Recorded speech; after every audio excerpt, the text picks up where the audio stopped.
দেখুন, এই সিটিজেনশিপ যে আইনটা, সেই আইনটা আমরা বারবার দাবি করছি সমগ্র উদ্বাস্তু মতুয়া নমশূদ্র ভাইদের জন্য নয়।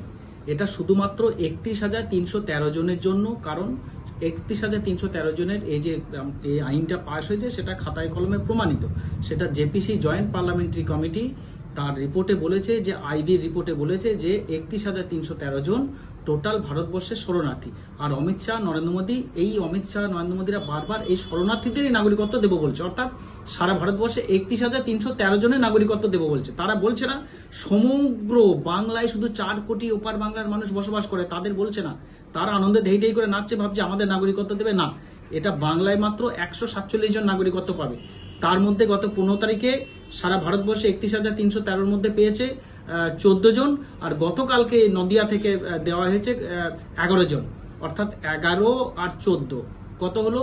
11 আর 14 হলো আপনার 25 জন। টোটাল এখন পর্যন্ত 25 জন এই ভারতবর্ষে নাগরিকত্ব পেল। কতজনের মধ্যে থেকে? ৩১,৩১৩ জনের মধ্যে থেকে।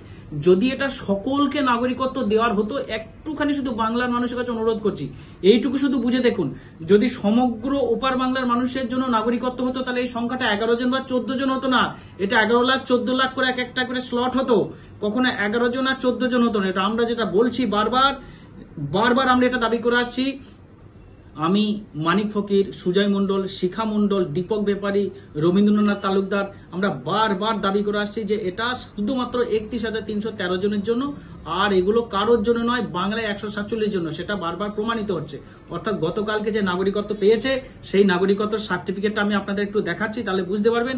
এখানে পরিষ্কারভাবে যেটা আছে, এই দেখুন, এখানে নাগরিকত্ব, এই যে আমি ক্যামেরায় একটু দেখানোর চেষ্টা করবো। শুধু রুলটা দেখুন, সিটিজেনশিপ রুল 2009, অর্থাৎ সিটিজেনশিপ রুল 2009-এর যে গল্পটা বলা হচ্ছে, 2003-এ যে সিটিজেনশিপ অ্যামেন্ডমেন্ট আইন তৈরি হয়েছিল, আইন পাস হয়েছিল, সেখানে প্রথমে বলা হয়েছিল যারা লং টাইম ভিসা আছে তারাও এখানে নাগরিকত্বের আবেদন করতে পারবে না। কিন্তু রুল 2009-কে বলা হলো যাদের কাছে এলটিভি লং টাইম ভিসা আছে তারা নাগরিকত্বের আবেদন করতে পারবে। অর্থাৎ 2009-এর রুলস অনুযায়ী সেখানে যারা আবেদন করেছিল, যাদের কাছে লং টাইম ভিসা আছে, শুধুমাত্র তারাই নাগরিকত্ব পাচ্ছে। যাদের কাছে লং টাইম ভিসা নেই তারা নাগরিকত্ব পাচ্ছে না। কাদের কাছে লং টাইম ভিসা আছে? যারা ওপার বাংলা থেকে, আফগানিস্তান থেকে, পাকিস্তান থেকে, মুসলিম বাদে 6টা জাতি, যারা প্রথমে এসে তারা ওই রেজিস্ট্রার রিজিওনাল ফরেনার অফিসারের কাছে সে লিখিতভাবে সিক শেল্টার অর্থাৎ আশ্রয় চেয়েছিল, তারাই শুধু এলটিভি লং টাইম ভিসা পেয়েছে, আর তারাই নাগরিকত্ব পাচ্ছে, তাও উপযুক্ত বাংলাদেশের প্রমাণপত্র দিতে পারলে। এছাড়া কোনো মানুষের নাগরিকত্ব দেওয়ার আইন নয়। এটা আমরা খাতায় কলমে প্রমাণ দেখেছি। এটা আপনাদেরকে বারবার বাংলার মানুষকে বোঝাতে চাইছি যে নরেন্দ্র মোদী, অমিত শাহ, বিজেপি এখনো পর্যন্ত ধোঁকা দিচ্ছে। এদের ফাঁদে পা দেবেন না। এদের ফাঁদে পা থেকে পা সরিয়ে নিয়ে মমতা ব্যানার্জিকে ফলো করুন। মমতা ব্যানার্জি যেটা বলছে সেটা করুন। কারণ মমতা বন্দ্যোপাধ্যায় একমাত্র প্রমাণ করেছে যে এই সিএ নাগরিকত্ব দেওয়ার আইন নয়, নাগরিকত্ব কারার আইন, মতুয়াদের, উদ্বাস্তুদের, নমশূদ্রদের ফাঁসানোর আইন।